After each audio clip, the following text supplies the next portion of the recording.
तो hey guys, welcome back to my channel. आज मैं आपको तमिल की मूवी पेची एक्सप्लेन करूंगी, जो कि बहुत ही हॉरर मूवी है। और मैंने हाल ही में द डेलिवरेंस मूवी भी एक्सप्लेन की है। अगर आपने नहीं देखी है तो आप मेरे चैनल पर जाकर देख सकते हैं, और लिंक डिस्क्रिप्शन और कमेंट दोनों में है। तो चलिए बिना किसी देरी के शुरू करते हैं। मूवी के स्टार्ट में हम एक जंगल के अंदर राम नाम के आदमी को देखते हैं, जो लकड़ियां काट रहा था और वो अपनी गर्लफ्रेंड के साथ यहाँ आया था। तभी उसे वहाँ पर एक डोल मिलती है, जिसे हाथ लगाने पर उसको बहुत जोर से झटका लगता है और वो पीछे जाकर गिरता है। तभी उसे एहसास होता है कि कोई उसका पीछा कर रहा है। जैसे ही वो भागता है, वो एंटिटी उसे मार देती है। अब हम राम की गर्लफ्रेंड को देखते हैं, जो उसे ढूंढती हुई वहां आती है और उसे भी वही गुड़िया मिलती है। वो जैसे ही उसे हाथ में उठाती है, वो एंटिटी उस पर हमला करके उसे भी मार देती है।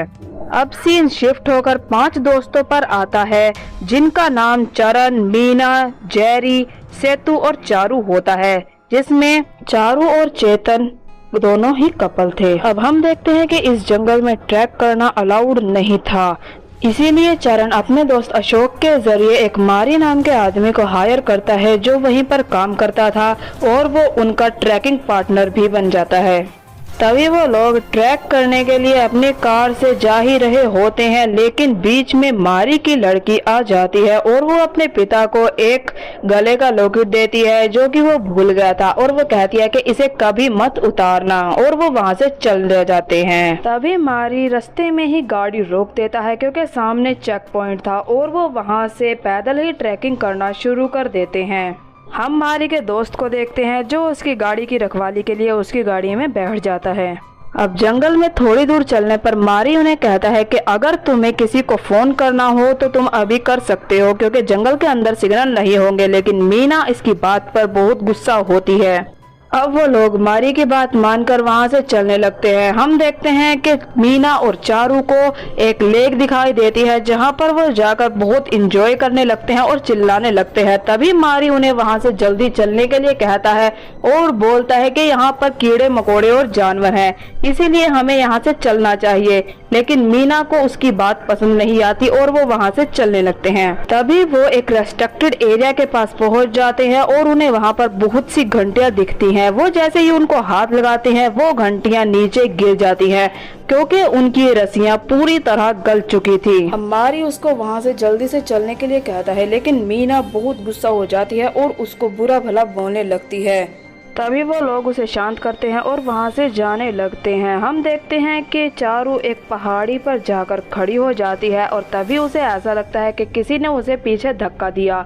उसे पीछे से मारी पकड़ लेता है और वो गिरने से बच जाती है। तभी वो सोचती है कि जब मेरे पीछे कोई था ही नहीं तो मुझे धक्का दिया किसने।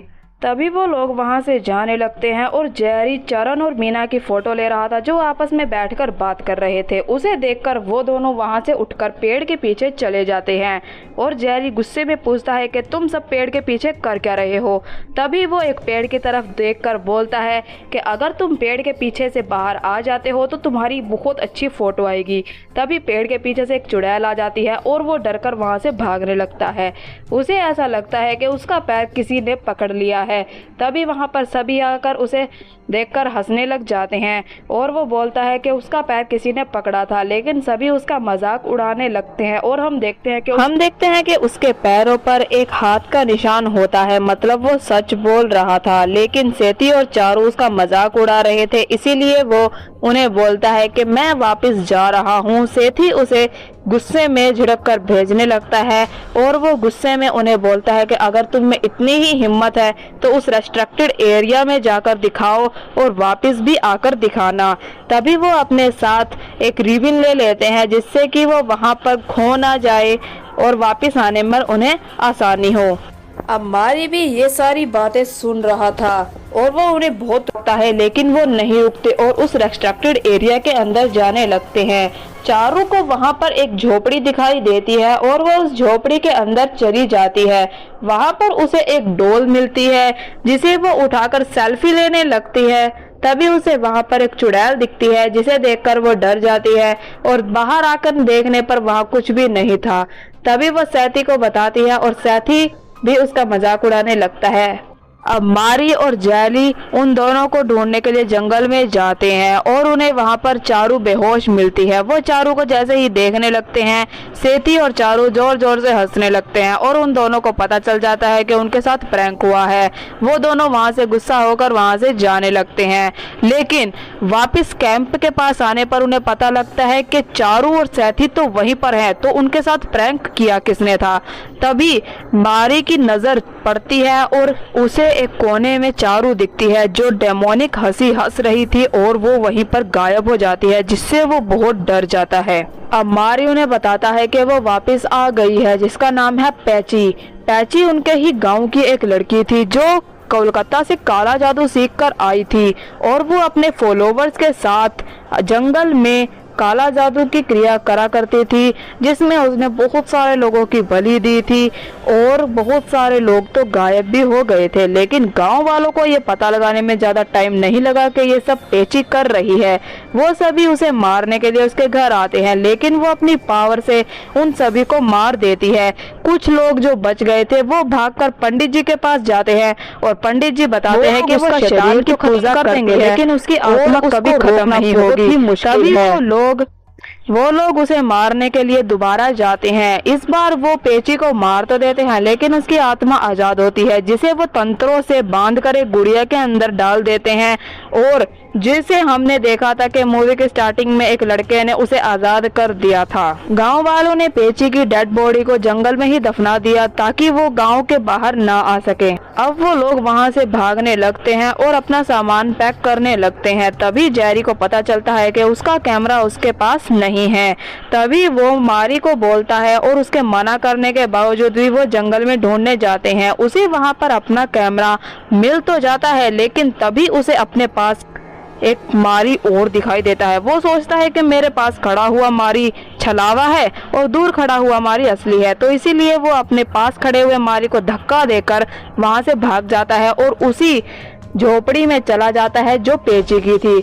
वहां पर पेची उसे मार देती है। मारी वापस जब अकेले जाता है तो सेती सोचता है कि ये सब मारी ही कर रहा है और वही सभी को मार रहा है, पेची किसी को नहीं मार रही है, और वो मारी को मारने लगता है। अब तभी चारू कहीं गायब हो जाती है और वो लोग उसे ढूंढने लगते हैं। तभी मीना और चरण देखते हैं कि चारू वहां पर खड़ी है और पेची उसे एकदम से ले जाती है, जिसे देखकर वो डर जाते हैं। तभी सेती और मारी को ये पता चलता है और वो लोग वहां से भागने लगते हैं। मीना और चरण भी उनके पीछे भागते हैं। मारी उनके आगे भागता हुआ बहुत आगे निकल जाता है। तभी एक छलावा उनके पीछे खड़ा होकर उन्हें पेची के घर में ले जाता है। तभी सेती उन्हें वहां जाने से रोकता है। अब तभी सीन शिफ्ट होकर रियल मारी पर आता है, जिस पर पेची हमला करने ही वाली होती है, लेकिन उससे वो दूर भाग जाती है और उसे जिंदा छोड़ देती है। हम देखते हैं कि ऐसा इसीलिए हुआ क्योंकि उसके गले में एक लॉकेट था जो दिया था उसकी बेटी ने। अब तभी सीन शिफ्ट होता है और हम मीना को देखते हैं जो गायब हो गई है, जिसे चरण और सेती ढूंढने लगते हैं और वो उन्हें पाची के घर में मिलती है। सेती तो वहां से डरकर भाग जाता है, लेकिन उसे रास्ते में जहरी की अधमरी हालत मिलती है जिसकी वो मदद करने ही वाला होता है, लेकिन तभी उसे पता चलता है कि ये छलावा है और वो उसकी चपेट में आ जाता है। अब हम चरण और मीना को देखते हैं जो जा रहे होते हैं। तभी उनके सामने मारी आकर बोलता है कि हमें बचने के लिए जंगल से बाहर जाना होगा, लेकिन मीना उसे बोलती है कि हो सकता है कि ये एक छलावा हो, इसीलिए इस पर यकीन मत करो। मारी उसे कहता है कि मैं छलावा नहीं हूँ, मैं रियल हूँ, क्योंकि मेरे गले में यह ताबीज है जिसे कि पंडित जी ने मेरे दादा परदादा को दिया था, जिससे वो पाची को मार सके थे, क्योंकि वो बहुत ताकतवर थी और इस ताबीज पर उसकी शक्तियां काम नहीं करेंगी। वो उसकी बात नहीं मानती, लेकिन चरण के समझाने पर वो मान जाती है। अब वो तीनों एक दूसरे का हाथ पकड़कर वहां से भागने लगते हैं। तभी मीना का हाथ छूट जाता है और उसे पाची लेकर चली जाती है।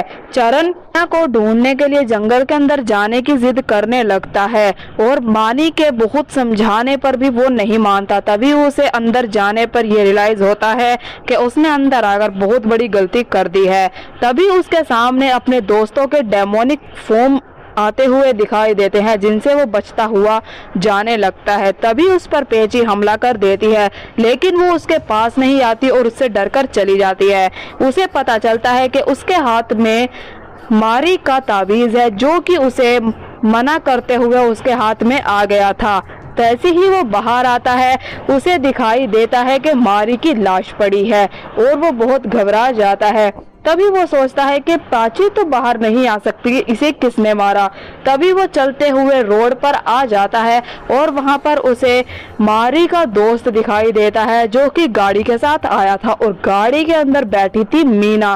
तभी वो आदमी चरण के मुंह पे मुक्का मार के उसे बेहोश कर देता है और जब उसकी आंख खुलती है तो वो खुद को पेची के घर में पाता है। अब यहाँ पर हमें असली कहानी पता चलती है कि यहाँ पर जो मीना है वो पेची की ही वंशज है, मतलब उसके बाद वो ही यहाँ की उत्तराधिकारी बनेगी और वो भी उसी की तरह बहुत काला जादू करेगी। अब जैसे मूवी की स्टार्टिंग में हमें पता चला था कि उस लड़की के हाथों वो पेची आज़ाद हो गई थी, इस बात का मीना की दादी को किसी तरह पता चल गया था और उसने मीना को ये काम दिया था कि उसे 13 लोगों की बलि देनी है जिससे कि पेची को जो चाहती है वो उसे मिल सके, मतलब वो अमर हो जाएगी।